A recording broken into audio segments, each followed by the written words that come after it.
In the last couple of videos, we've been having a look at how we can keep track of how much of a collection we've shared by using multiplication. These steps are very important for us to be able to see what it is that we're actually doing. Doing it this way is a really great way to start because we can understand what's going on. And that really is the most important thing.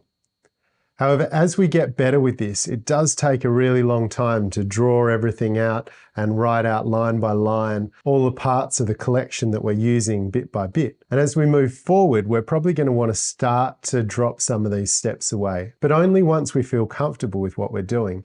There's no point rushing this. What I'm going to show you is how we can do it step by step. The first step is to drop away the drawings and the diagram, which most of you have probably done in the last activity. In the next activity, there's a bunch of questions, but they don't give room for you to do a calculation. What is a really good idea to do though, is if you're still wanting that, you can do the calculations on a separate piece of paper. For example, if we have 27 cakes to share between 5 people, how many will they get each? We know very well now that we underline the important parts of the questions. 27 cakes between 5 people.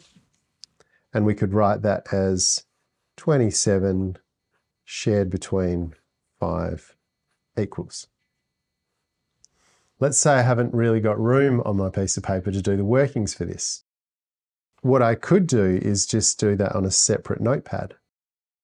On my notepad, I could write 1 group of 5 is equal to 5.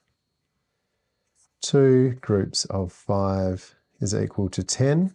And this is just my workings. 3 groups of 5 is equal to 15. 4 groups of 5 is equal to 20.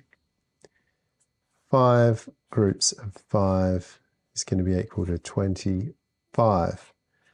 Now look, 25 is very close to 27. There isn't enough to go one more each. So I know I've hit my limit. That means I can share 5 into 5 groups, and that's going to use up 25. Therefore, 27 shared into 5 groups is going to be 5 into each group, which will equal 25, and we're going to have a remainder of 2. So the answer is going to be 5 each with